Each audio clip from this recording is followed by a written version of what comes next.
Jadi bersyukurlah kita punya negara yang subur, yang bisa kita kelola setiap saat. Berbeda dengan negara Eropa yang cuma lebih panjang musim dingin daripada musim panasnya, yang cuma bisa ditanam 1 atau 6 bulan dalam setahun. Kalau kita 12 bulan dalam setahun, bisa selalu kita manfaatkan. Nah, makanya pikiran manja kita ubah dikit, kita akan jauh lebih sukses dari negara-negara maju yang ada sekarang. Itulah contoh aja kita di kakao ini sendiri kan. Kakao ini yang memanfaatkan masih orang luar. Kita produsen ketiga dunia setelah Pantai Gading dan Ghana.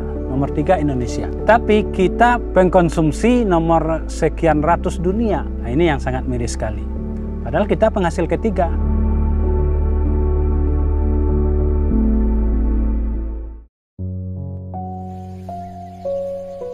Assalamualaikum warahmatullahi wabarakatuh. Saya Joni Saputra sebagai pelaku usaha coklat atau kakao menjadi coklat yang beralamat di Kelurahan Kapalokoto Ampangan, Payakumbuh Selatan, Kota Payakumbuh. Pengalaman pribadi saya dari awal usaha sampai jadi sekarang ini. Kalau saya begitu tamat sekolah, merantau ke daerah Jawa dan pernah bekerja di sana, dan dari sana kita juga pernah dari Surabaya pernah ikut training di Nagari Sakura atau Jepang selama lebih kurang 3 tahun 10 bulan. Begitu kita pulang, kita bekerja di beberapa perusahaan, juga nggak bertahan, dan juga pernah buka usaha vulganisir ban, kalau bahasa orang Padang tambah ragi. Dan juga nggak bertahan. Plus minus 2 tahun kita juga tidak cocok dengan teman-teman dan juga keluar. Dan dari situlah saya jadi mulai dari 96 saya jadi petani. Tapi lika-liku jadi petani ini juga luar biasa karena tanpa ilmu, tanpa modal. Kayaknya dari situ kami juga merasakan artinya kehidupan. Inilah yang hidup. Jadi dari pengalaman itu kita juga bisa belajar dan juga bisa menjadikan kita sebagai contoh teladan bagi minimal untuk anak kita sendiri. Alhamdulillah 96 itu kami awalnya jadi petani ubi, coba tanam ubi, juga nggak sukses, coba jagung, juga kalau kita kaji secara matematiknya, secara nilai usaha, memang tidak menggiurkan. Tetapi begitu kita pelajari dan kita pahami, mau belajar dan kerja keras, alhamdulillah ternyata jagung juga luar biasa. Ternyata jagung ini menjadi pengalaman luar biasa bagi saya. Sampai sekarang saya juga jadi petani jagung dan juga meraih Adikarya Pangan Nasional dari jagung. Nah, makanya kita jadi, boleh katakan jadi tutor untuk jagung secara nasional. Berlanjut ke situ, tidak ada kata susah kalau kita mau. Tidak ada orang sukses tanpa dia kerja keras. Harus kerja keras. Harapan kami ke generasi milenial harus kerja keras kalau mau sukses. Dan juga perlu perhitungan. Perhitungannya juga mungkin catatan-catatan dalam kita berusaha.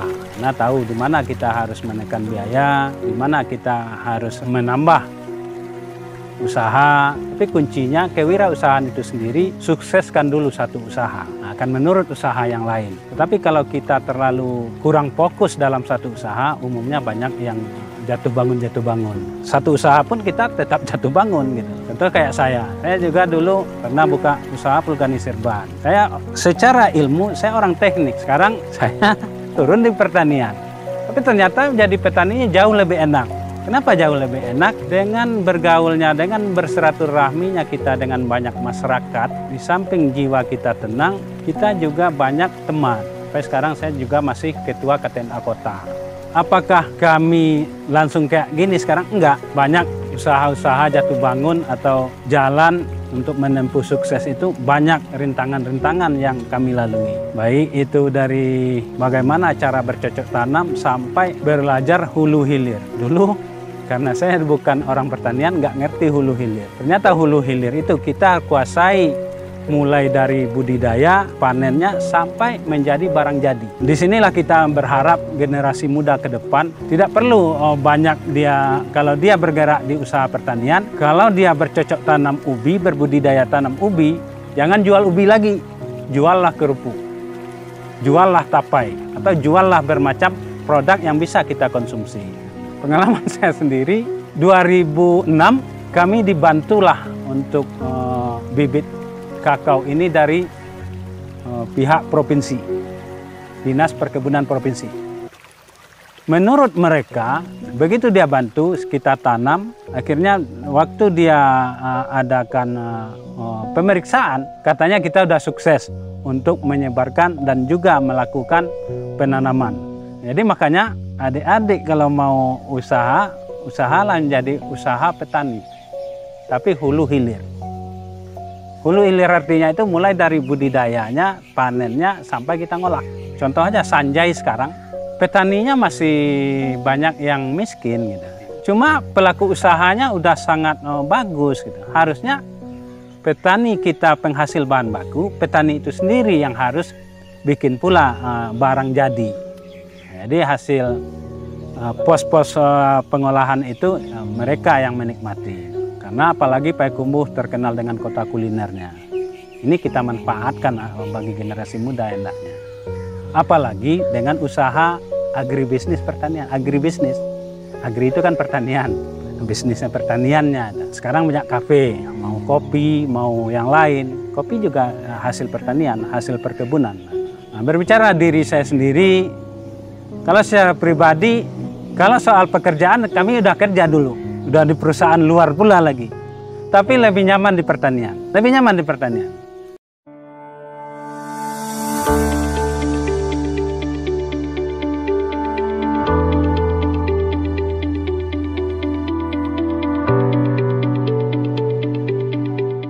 Kenapa kami lebih cenderung membanggakan menjadi petani? Dasar kami sendiri sebetulnya orang teknik, buta dengan pertanian. Tapi begitu masuk di pertanian, begitu kita pahami sedikit demi sedikit secara otodidak bahasa sekarang, ternyata bergerak di pertanian ini jauh lebih bagus. Apalagi negara kita negara agraris. Harus paham, harus fokus dan antusias. Antusias itu kan mau kerja keras. Berani kontrak kerja dengan diri sendiri. Saya mau ini, target saya ini. Itu kan kontrak kerja dengan diri kita sendiri. Itu insya Allah akan punya hasil yang di luar dugaan, yang berujung akhirnya sukses. Saya sudah buktikan dengan pengolahan kakao itu sendiri. Kalau cuma kita jual biji kakao, itu harganya berkisar 25 sampai 30 atau 35 maksimum. Tapi kalau kita olah, walaupun belum begitu profesional, tetapi hasilnya juga cukup lumayan.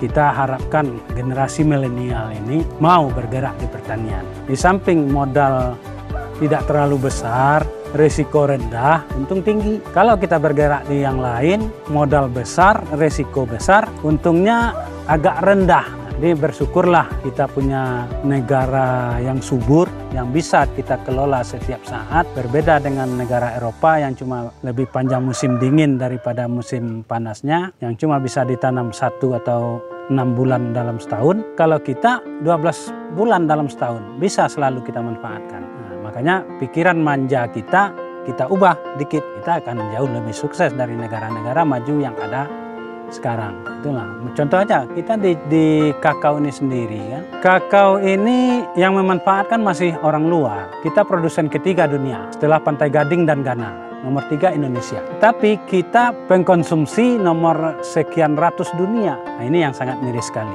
Padahal kita penghasil ketiga. Makanya kita ngajak adik-adik semua atau generasi milenial, cobalah belajar ke agribisnis atau ke pertanian. Pengolahan hasil kah? Atau di budidaya sampai pengolahan hasil. Pasarnya sangat menjanjikan. Apalagi Payakumbuh terkenal dengan pasar kulinernya. Kenapa saya tertarik dengan pertanian? Kita udah mencoba jatuh bangun dengan beberapa usaha. Contoh di Pulgani Sirban. Bahkan orang banyak bilang terlagi sejauh ini gila lagi. Gila cara usaha iya. Jadi ternyata itu kita jadikan motivasi. Makanya tahun 2006 Cokato itu sendiri belum ada. Kita masih dibantu bibit kakao. oleh Dinas Perkebunan Provinsi Sumatera Barat. 4 tahun berturut-turut. Jadi yang dibantu tahun 2006, di tahun 2009 itu udah mulai panen. Jadi kami berpikir kalau masih kita jual berbentuk bahan mentah, nilai jualnya ya segitu-gitu aja. Tetap petani, posisi tawar petani tetap belum menggiurkan. Makanya dari pengalaman itu kami coba mengusulkan ke Dinas Pertanian Kota untuk bergerak di pengolahan itu sendiri. Alhamdulillah tahun 2011 dikabulkan melalui dana PPHP Kementerian Pertanian Pusat, itulah Cokato. Nah, alhamdulillah 1 tahun berjalan, 2012 kita mulai berproduksi, 2013 kita peraih produk pertanian berdaya saing tingkat nasional. Apa efek positifnya? Menteri Pertanian mengunjungi Payakumbuh. Kalau untuk peralatan kita udah dibantu oleh kementerian, untuk bangunannya juga kita udah dibantu, cuma untuk modal menggerakkan usaha itu sendiri untuk menjalankan mesin. Karena dibantu itu untuk kelompok tani, kita diberi ilmu pelatihannya untuk pengolahan kakao itu sendiri yang didatangkan dari Jember, Puslikoka Jember. Kenapa kami minta pelatihnya yang harus datang? Karena untuk memodali kita pelatihan di sana itu sekian banyak orang kan makan biaya yang tinggi. Makanya kami meminta ke dinas terkait kalau bisa kita dilatih di lokasi sendiri. Alhamdulillah teman-teman di Dinas Perkebunan waktu itu menyetujui. Akhirnya kami bisa banyak yang ikut pelatihan. Khusus untuk Cokato itu sendiri kita mengolah kakao fermentasi.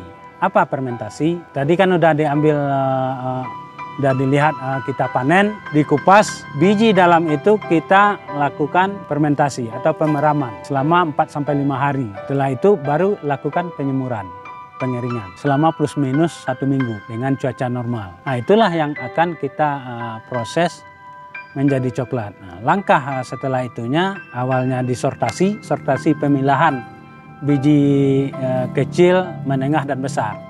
Kenapa harus disortasi? Kalau enggak dalam proses penyangraian akan terjadi masalah. Mungkin kalau yang besar dia akan belum matang, yang kecil udah hangus. Nah, setelah disangrai baru kita lakukan pengupasan kulit. Setelah pengupasan kulit, nah itu terjadi beras coklat atau disebut kalau bahasa akademik itu nib, kalau sampahnya itu cangkang atau sekam. Yang kita olah lanjutan itu memang nib ini kita lakukan namanya lagi pemastaan. Pemastaan itu untuk menghaluskan pasta kasar dulu. Kalau mau kita olah jadi permen, itu kita haluskan lagi. Nah, kalau mau kita jadikan bubuk, itu kita press, kita gempa, dikurangi lemak. Itulah bocoran pengolahan kakao itu menjadi coklat. Begitu di roasting, pisah kulit, di pasta, dihaluskan atau di dalam ball mill, baru dikoncing untuk pembuangan udara atau ada sisa-sisa uap air di dalam. Nah, baru kita lakukan tempering. Makanya pengolahan kakao ini sangat jauh berbeda dengan kopi. Kopi begitu di roasting atau disangrai itu udah bisa di blender udah jadi kopi. Nah, coklat panjang.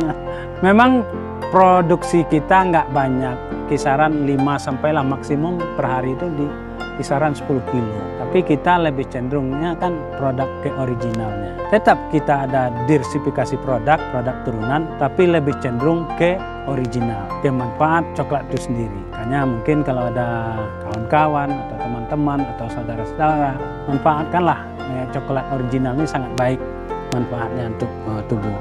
Makanya Eropa itu sangat suka sekali mengkonsumsi coklat. Untuk lebih jelasnya mungkin bisa juga dibuka apa manfaat coklat yang sebenarnya bagi tubuh. Nah itu bisa di zaman sekarang kan udah ada Google, ada ini itunya, itu udah bisa dilihat. Pengalaman pribadi saya dalam mengkonsumsi coklat original ini, saya pribadi kan pernah 2 kali kena serangan jantung. Tapi saya bukan mengatakan ini obat, enggak ya. Tetapi dari saya lihat di Google, ternyata manfaat coklat memang sangat baik untuk jantung. Nah, katanya dari penelitian, saya pernah baca buku dan saya juga punya bukunya. Begitu saya sadar baru kena yang kedua, habis itu saya coba. Alhamdulillah, walaupun sekarang saya tetap cek rutin setiap bulan, tetapi serangan-serangan yang berbahaya itu alhamdulillah sampai sekarang udah nggak, boleh katakan nggak ada. Udah bisa beraktivitas normal seperti biasa lagi. Alhamdulillah cukup lumayan nyaman kita. Saya pernah lihat di penelitian ada bukunya, saya baca memang untuk menghilangkan stres itu sebetulnya sangat bagus coklat. Bahkan yang lain-lain. Cuma kita kan nggak boleh bilang ini obat, karena izin kita makanan. Benar nggak coklat itu untuk manfaatnya itu? Coba konsumsi benar-benar coklat, kalau bisa yang original itu sendiri kan gitu. Sebetulnya pemasarannya kita ikut-ikut juga di online,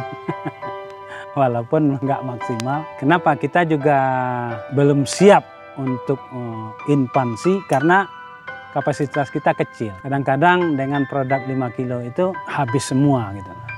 Habis kadang-kadang, apalagi kayak sekarang kan kita lebih ke edukasi, banyak kunjungan anak-anak sampai dari PAUD sampai perguruan tinggi. Itu kadang-kadang kalau dia datang agak 50 orang aja itu konsumsi produksi 1 minggu atau 3 hari itu udah habis. Makanya kita agak grogi juga untuk membuat memperluas pasar. Kenapa? Kita keterbatasan dengan sarana prasarana untuk peningkatan produksinya itu sendiri. Pada umumnya masyarakat kita masih terobsesi dengan produk yang punya brand yang udah lebih bagus. Jadi kalau Cokato ini ditaruh pun diletakkan atau ditumpangkan di mall-mall ternama atau di supermarket, kalau dia belum paham yang benar-benar coklat, dia juga nggak akan beli. Makanya bagus kalau kepingin mendapatkan Cokato, nah ya datanglah ke pengolahannya sendiri. Terus sekarang kita ada buka juga di Jalan Pahlawan Sawah Padang. Nah, itu aja kita, karena dia nggak akan paham kalau belum mencoba.